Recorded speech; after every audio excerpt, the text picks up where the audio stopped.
Super India news TV में आपका स्वागत है। मैं हूं राजेश आर्य। आइए देखते हैं आज का विशेष समाचार। अंध विरोध की राजनीति। राहुल गांधी अपने को भाजपा द्वारा प्रताड़ित दिखाकर हमदर्दी पाने की कोशिश कर रहे हैं, लेकिन ऐसा हो नहीं पा रहा है। गांधी परिवार के अत्यधिक निकट रहे कांग्रेस के वरिष्ठ नेता ए.के. एटर्नी के बेटे अनिल एटर्नी के भाजपा में शामिल होने के बाद आंध्र प्रदेश के मुख्यमंत्री रहे कांग्रेसी नेता किरण कुमार रेड्डी और तमिलनाडु के सी.आर. केसवन ने भी भाजपा का दामन थाम लिया। इन नेताओं का भाजपा में आना इसलिए भी महत्वपूर्ण है क्योंकि इससे दक्षिण में उसे अपनी स्थिति मजबूत करने में मदद मिलेगी।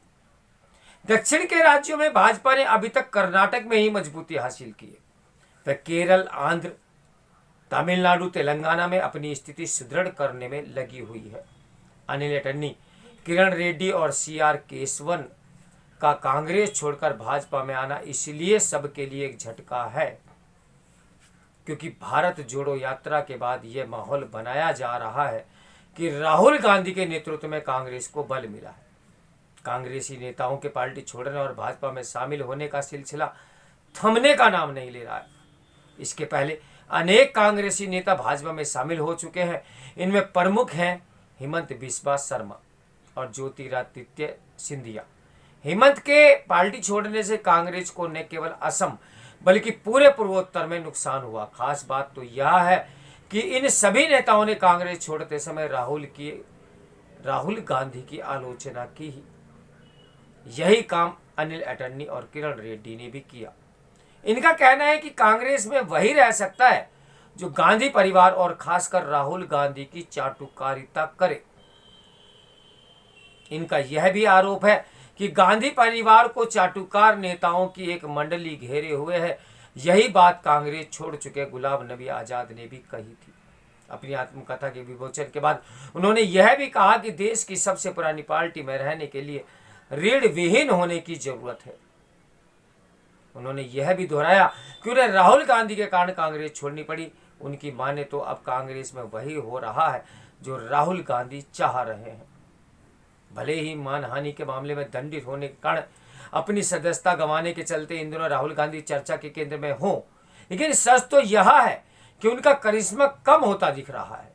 वे आम कांग्रेसी नेताओं को प्रेरित और प्रोत्साहित नहीं कर पा रहे। शायद यही कारण है कि भारत जोड़ो यात्रा के बाद भी एक के बाद एक नेता पार्टी छोड़ रहे हैं। ये सिलसिला कायम रहे तो हैरानी नहीं। राहुल गांधी कांग्रेस को मजबूत करने के नाम पर केवल मोदी के अंध विरोध की राजनीति करने में लगे हुए हैं। वह यह राजनीति पिछले कई वर्षों से करते चले आ रहे हैं। हालांकि इस राजनीति से उन्हें कोई लाभ नहीं मिला, लेकिन उन्हें लगता है कि वे मोदी की छवि को नष्ट करने में सफल हो जाएंगे। वे मोदी की छवि पर प्रहार करने के लिए कोई ना कोई मुद्दा लाते रहते हैं। जैसे पहले उन्होंने राफेल सौदे का मुद्दा बनाया था, वैसे ही अब अदानी मामले को लेकर आए। गत दिवस शरद पवार ने इस मुद्दे की हवा निकालने का काम किया। राहुल यह माहौल बना रहे हैं कि अदानी मामले को उठाने के कारण ही उनकी सदस्यता खारिज कर दी गई, जबकि सच तो यह है कि उनकी सदस्यता इसलिए खारिज हुई क्योंकि वह सूरत की एक अदालत में मानहानि के मामले में दोषी पाए गए। उन्हें 2 वर्ष की सजा सुनाई गई। वह इस सजा से बच सकते थे यदि वे माफी मांग लेते, लेकिन उन्होंने ऐसा करने से इनकार किया। राहुल गांधी कह रहे हैं कि वे सावरकर नहीं हैं और इसलिए माफी नहीं मांगेंगे, लेकिन सबको पता है कि उन्हें राफेल मामले में बेबुनियाद आरोप लगाने के लिए माफी मांगनी पड़ी थी। कोई नहीं जानता कि जो काम उन्होंने सुप्रीम कोर्ट के समक्ष किया उसे सूरत की अदालत में क्यों नहीं किया। लगता है किसी ने उन्हें समझा दिया कि वे यदि प्रधानमंत्री को लांछित करते रहे तो उन्हें लोकप्रियता मिल जाएगी, लेकिन अभी तक इससे उन्हें नाकामी ही मिली है। वह ये भी साबित करने में लगे गए हैं कि मोदी के नेतृत्व में भारत में लोकतंत्र खत्म हो गया है।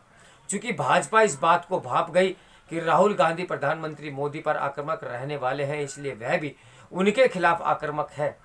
जब कांग्रेस संसद में अदानी मामले की जेपीसी जांच की मांग कर रही थी, तब भाजपा राहुल से अपने उस बयान के लिए माफी मांगने पर अड़ी जो उन्होंने लंदन में दिया था।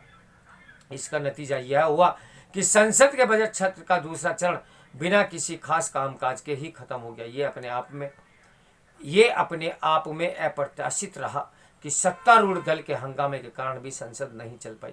संसद का इस बार का जो सत्र बर्बाद हुआ, उसे देखते हुए इस पर विचार होना चाहिए कि संसद चलने के जो नियम कानून हैं, उनके अलावा और क्या ऐसे कानून बने कि संसद सदस्य सदन की गरिमा बरकरार रखें और बात बात पर हंगामा करके सदन को बाधित न करने पाए। ऐसे नियम कानून बनाने इसलिए भी आवश्यक है क्योंकि आगामी विधानसभा और लोकसभा चुनावों को देखते हुए आगे भी संसद चलने की आसार नहीं नजर आ रहे हैं। राहुल गांधी अपने को भाजपा द्वारा प्रताड़ित दिखाकर हमदर्दी पाने की कोशिश कर रहे हैं, लेकिन वह ये भूल रहे हैं कि ऐसा हो नहीं पा रहा है। वे मानने के अच्छे भले कारण है कि प्रधानमंत्री पर निशाना साधने के फेर में वे कांग्रेस पर ध्यान नहीं दे पा रहे और इसलिए कांग्रेसी नेता पार्टी छोड़कर जा रहे हैं। राहुल गांधी प्रधानमंत्री मोदी के खिलाफ तो खूब बोलते हैं, लेकिन वह जटिल विषयों पर मुश्किल से ही कुछ कहते हैं। यदि कभी कुछ कहते भी हैं तो वह नहीं बताते कि वे जिन समस्याओं का जिक्र कर रहे हैं उनका समाधान कैसे हो सकता है। वह ये समझने के लिए तैयार नहीं कि मोदी हटाओ जनता को आकर्षित करने का कोई एजेंडा नहीं हो सकता। यह तय है कि राहुल गांधी अपने तौर तरीके बदलने वाले नहीं, लेकिन कांग्रेस के वरिष्ठ नेताओं को इस पर विचार करना होगा कि सिर्फ राहुल के चाटुकार नेताओं को अगल बगल रखकर वे कितने दिन अपनी राजनीतिक जमीन बचा सकते हैं। तो मेरे साथ बने रहें सुपर इंडिया न्यूज़ टीवी के ब्रेकिंग न्यूज़ के लिए। नमस्कार, मैं हूं राजेश आर्या।